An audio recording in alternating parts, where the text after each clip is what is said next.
ফিরে এলাম বিরতির পর। এই মুহূর্তে যে খবরের দিকে আমরা নজর রেখেছি, ভোট গণনার দিকে নজর রেখেছি। হরিয়ানাতে ভোট গণনা চলছে জম্মু এবং কাশ্মীরে। আর এই মুহূর্তে আপনাদের শোনাবো কংগ্রেস নেত্রী কুমারী সেলজা, তিনি ঠিক কি বলছেন শুনুন।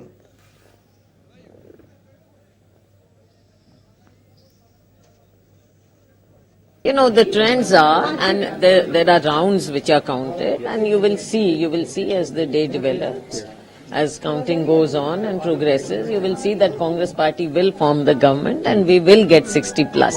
Rest assured. अभी मैम जिस तरह से आगे पीछे चल रहा है, पहले कांग्रेस आगे थी, फिर 50-50 हुआ, क्या लगता है कि क्या ये अर्ली ट्रेंड्स है, अभी जाके कुछ It is too early. देखो, it is too early. Rounds होते हैं, हमको मालूम होता है कि कौन सी पॉकेट का कब काउंटिंग होनी है, तो ये सब चीजें चलती हैं। तो इसको आप इतना ज्यादा मत समझिए कि सेंसेक्स की तरह अप एंड डाउन। ये है, काउंटिंग का एक दौर होता है, हर इलेक्शन में होता है।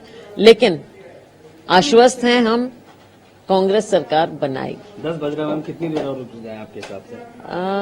देखो, अभी शायद तीसरा चौथा राउंड है, तो 10 एक और होंगे कम से कम। उम्मीद नहीं, विश्वास है।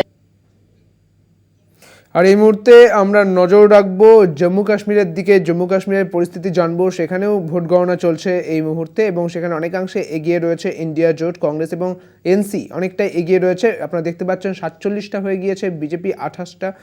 আরও আপডেট জানবো, আমাদের সঙ্গে রয়েছেন আমাদের প্রতিনিধি নাসির আহমেদ। নাসির, अभी का अपडेट है?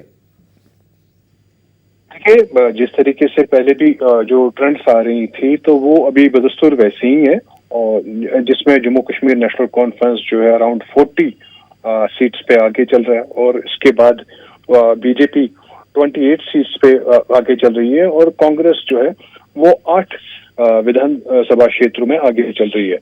और अगर इन ट्रेंड्स को माने तो जो नेशनल कॉन्फ्रेंस और कांग्रेस गठबंधन है, तो वो जिस तरीके से ट्रेंड्स आ रहे हैं तो वो लगभग 47 सीट्स होती है, और जम्मू कश्मीर में सरकार बनाने के लिए 46 सीट्स की जरूरत पड़ती है। और जिससे ये साफ साफ नजर आ रहा है कि ये जो नेशनल कॉन्फ्रेंस और कांग्रेस गठबंधन जो है वो कंफर्टेबली जम्मू कश्मीर में सरकार बना सकती है, अगर ये जो ट्रेंड्स है, जो रुझान है, ऐसे ही रिजल्ट्स में अगर ये तब्दील हो गए तो।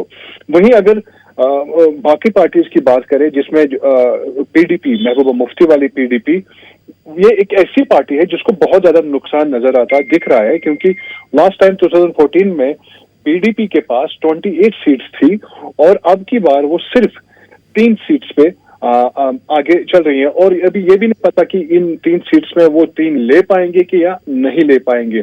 तो इसका सारा जो फायदा है पीडीपी का, जो लूज कर रही है सीट्स, वो नेशनल कॉन्फ्रेंस और कांग्रेस को जा रहा है। और वही जम्मू की अगर बात करें, और जैसा मैंने कहा, भारतीय जनता पार्टी 28 सीट्स पे अभी ट्रेंड्स जो है वो आगे चल रही है, और ये अगर रिजल्ट्स में कन्वर्ट हो गई ये ट्रेंड्स, तो उसके हिसाब से बीजेपी को 3 सीटों का फायदा नजर आता दिख रहा है। और अभी तक बाकी जो छोटी पार्टीज है, जिसमें आम आदमी पार्टी और कम्युनिस्ट पार्टी और पीपल्स कॉन्फ्रेंस, तो वो 2 या 3 विधानसभा क्षेत्रों में आगे चल रहे हैं। और जैसा मैंने कहा कि अगर ये ट्रेंड्स कन्वर्ट होती है रिजल्ट्स में, तो नेशनल कॉन्फ्रेंस कांग्रेस गठबंधन को किसी और के सपोर्ट की जरूरत नहीं पड़ेगी, वो कंफर्टेबली जम्मू कश्मीर में सरकार बना सकते हैं। नसीर, जो आप देख रहा है, जो काउंटिंग है, तो इसी से इंडिया जोट अभी 47 और बीजेपी 28, तो इंडिया जोट अभी तो वहाँ से देख रहा है जो 47 में है, तो क्यों है जो इंडिया जोट अभी वहाँ पर क्यों आगे है? देखिए, इंडिया जोट इसलिए आगे है, अब तो ये भी मानना पड़ेगा कि अगर नेशनल कॉन्फ्रेंस अपने बलबूते पे विदाउट अलायंसिंग विद कांग्रेस, अगर वो अलायंस नहीं भी हो पाता, तो नेशनल कॉन्फ्रेंस अच्छी तरह से परफॉर्म कर पाती। और दिख भी रहा है कि जम्मू कश्मीर नेशनल कॉन्फ्रेंस जो है अराउंड 40 सीट्स पे आगे चल रही है, और उनको सिर्फ 6 सीट्स चाहिए जम्मू कश्मीर में सरकार बनाने के लिए।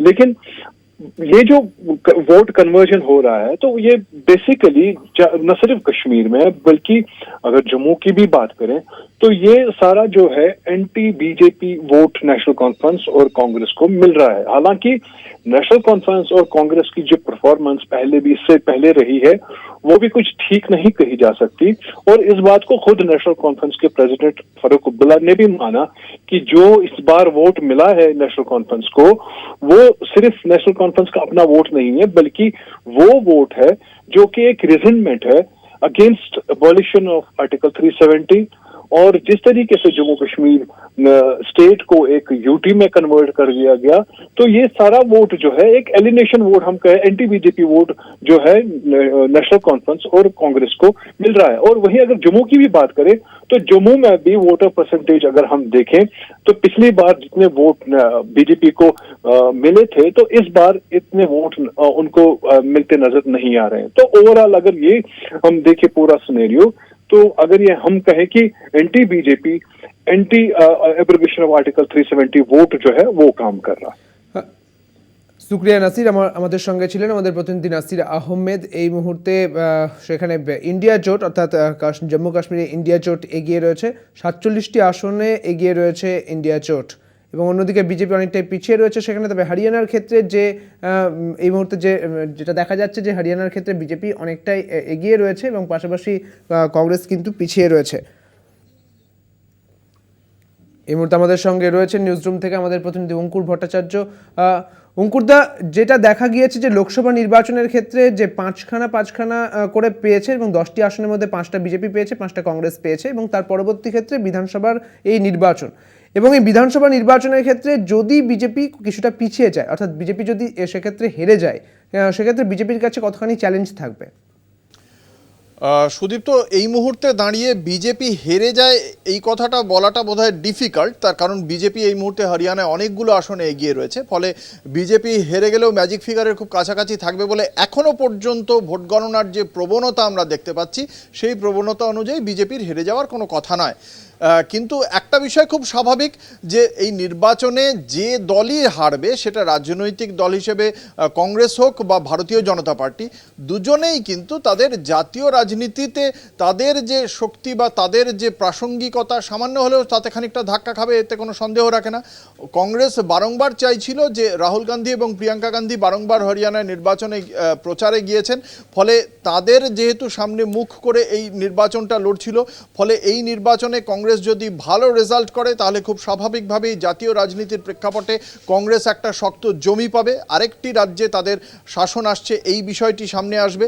দ্বিতীয়ত, রাহুল গান্ধীর নেতৃত্ব নিয়ে যে প্রশ্নটা উঠছিল, সেই প্রশ্নটাও খানিকটা কংগ্রেস অ্যাড্রেস করতে পারবে যে রাহুল গান্ধীর নেতৃত্বে, অর্থাৎ সেই গান্ধী পরিবার, G23 যতই বিক্ষোভ থাকুক না কেন, সেই গান্ধী পরিবারে আস্থা রেখেই কংগ্রেসের প্রতি মানুষ আস্থা রেখেছে, সেই বিষয়টি সামনে আসবে। ফলে রাহুল গান্ধীর বিরুদ্ধে যাবতীয় ক্ষোভ বিক্ষোভ সেটাকে অনেকটা সরিয়ে ফেলা যাবে।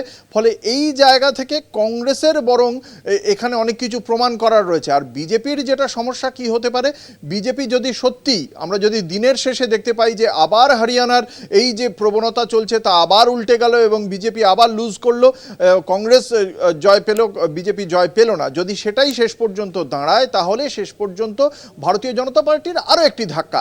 কারণ লোকসভা নির্বাচনে বিজেপিকে সবকটা এক্সিট পোল দেখিয়েছিল তারা সংখ্যাগরিষ্ঠতা পাওয়া শুধুমাত্র কয়েক মুহূর্তের অপেক্ষা, কিন্তু সেটা একটা বড় ধাক্কা খেয়েছিল ভারতীয় জনতা পার্টি।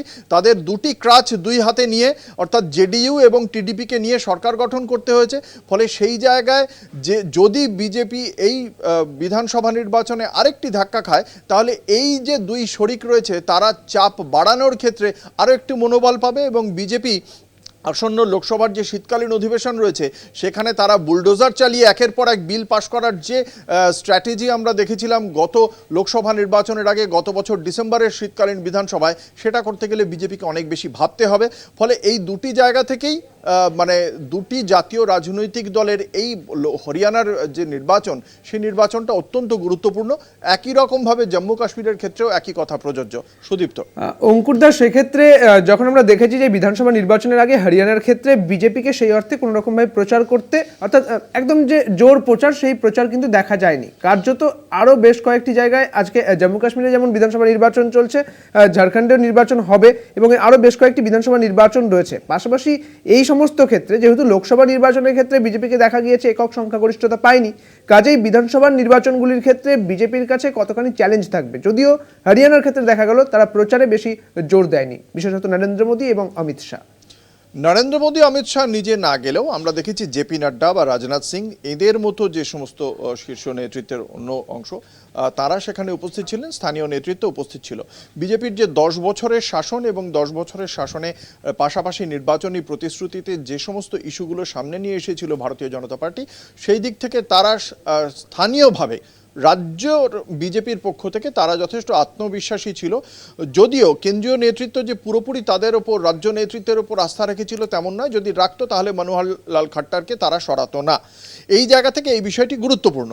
কিন্তু যদি আমরা দেখি যে এই হরিয়ানা বিধানসভা এবং জম্মু কাশ্মীর বিধানসভা, যেমনটা তুমি জানতে চাইছো, হরিয়ানা বিধানসভার পাশাপাশি জম্মু কাশ্মীর বিধানসভাতে কিন্তু বিজেপির একটা বড় রকমের ধাক্কা। তার কারণ আমরা কলকাতা টিভির দর্শকরা এই মুহূর্তে আমাদের কলকাতা টিভি স্ক্রিনেই দেখতে পাচ্ছেন, জম্মু কাশ্মীরে এই মুহূর্তে 28টি আসনে গিয়ে রয়েছে ভারতীয় জনতা পার্টি, যেখানে ম্যাজিক ফিগার ক্রস করে গিয়েছে কংগ্রেস 47টি আসন পেয়ে। এই জম্মু কাশ্মীরের 90টি আসনের মধ্যে জম্মুতে রয়েছে 47টি আসন আর 43টি আসন এবং এখানে রয়েছে 47টি আসন, কাশ্মীরে রয়েছে 47টি আসন। যখন ডিলিমিটেশনটা হয়, আসন পুনর্বিন্যাস হয়, তখন জম্মু যেটা হিন্দু প্রধান, সেখানে 36টি আসন থেকে 7টি আসন বাড়িয়ে 37টি আসন থেকে 7টি আসন বাড়িয়ে সেটা করা হয় 43, অর্থাৎ 7টি আসন বাড়ানো হয় হিন্দু প্রধান জম্মুতে এবং একটি আসন বাড়ানো হয় কাশ্মীরে, 46 থেকে 47 করা হয়, যেটা মুসলিম প্রধান। ফলে সেই জায়গা থেকে বিজেপি ভেবেছিল জম্মু থেকে তারা একটা, হিন্দু প্রধান জম্মু থেকে তারা একটা বড় রকমের ডিভিডেন্ড পাবে, কিন্তু দিনের শেষে কিন্তু দেখতে পাওয়া যাচ্ছে সেখান থেকে তারা বড় কিছু পায়নি। অন্যদিকে তাদের এর আগের যে জোটসঙ্গী পিডিপি, মেহবুবা মুফতির দল, তারা 28টি আসন পেয়েছিল 2019-এর লোকসভা নির্বাচনে, বিধানসভা নির্বাচনে। সেই পিডিপিও কিন্তু আমরা দেখতে পেয়েছি যে 28টি আসন পেয়েছিল, এবার সেটা 4 এবং 5-এর মধ্যে ঘোরাফেরা করছে। ফলে পিডিপির প্রাসঙ্গিকতা অনেকটাই কমে যাবে। সেক্ষেত্রে এই জম্মু কাশ্মীর যে বিধানসভা, সেই বিধানসভায় অনেকগুলো প্রশ্ন তুলে দিচ্ছে। তাহলে কি 370 ধারা বিলোপের যে সিদ্ধান্ত, সেই সিদ্ধান্তটার বিরুদ্ধে রায় দিল সাধারণ মানুষ? তার পাশাপাশি এই জায়গা থেকে আঞ্চলিক দল হিসেবে পিডিপির ভবিষ্যৎ কি প্রশ্নচিহ্নের মুখে পড়ে যাচ্ছে? এই যেভাবে সেনার মাধ্যমে এখানে দীর্ঘদিন ধরে কেন্দ্রীয় শাসন চালানো হয়েছিল, সেই শাসনটা যে সাধারণ মানুষ মেনে নিচ্ছে না, গণতান্ত্রিক নির্বাচনের ক্ষেত্রে কংগ্রেস ন্যাশনাল কনফারেন্সের জোটকে ফেরানোই লক্ষ্য ছিল, এই বিষয়গুলো কিন্তু খুব বড় হয়ে উঠছে এই মুহূর্তে। এবং দুটি বিষয়, গণতন্ত্রের জায়গা থেকে কিন্তু যে অভিযোগটা বারংবার বিরোধীদের পক্ষ থেকে করা হয় যে বিজেপি সবসময় সব জায়গাতেই তারা অসহিষ্ণু, তারা একেবারে একনায়কতন্ত্র চালাতে চায়, এই যে অভিযোগগুলো বিরোধীরা বিজেপির বিরুদ্ধে করে থাকে, সেইগুলো কিন্তু সামান্য হলেও এখনো পর্যন্ত ভোটের যে প্রবণতা, তাতে কিন্তু খানিকটা মান্যতা দিচ্ছেন জম্মু কাশ্মীরের নাগরিকরা। অঙ্কুরদা, সেক্ষেত্রে 370 বিলোপ হওয়ার পরে এই নির্বাচন, বিধানসভা নির্বাচন এবং 370 বিলোপের প্রথমে নির্বাচন বিধানসভা, সেক্ষেত্রে যদি বিজেপি এখন যেহেতু দেখাই যাচ্ছে যে পিছিয়ে রয়েছে, যদি আমি ধরে নিই যে বিজেপি একেবারেই সেখানে পিছিয়ে গেল এবং বিজেপির যদি সেখানে হার হয়, তাহলে সেক্ষেত্রে কতখানি চ্যালেঞ্জ থাকলো, কতখানি ধাক্কা থাকলো বিজেপির ক্ষেত্রে? অবশ্যই 2014 পরে যে ভোট হয়েছিল, সেই ভোটের পরে 10 বছর পর অ্যাকচুয়ালি জম্মু কাশ্মীরে নির্বাচন হচ্ছে। 2014 যে নির্বাচন, 2018-তে সেই জায়গা থেকে একটা বড় রকমের সমস্যা তৈরি হয় ইন্ডিয়া পিডিপি এবং বিজেপির মধ্যে, এটা ভেঙে যায়।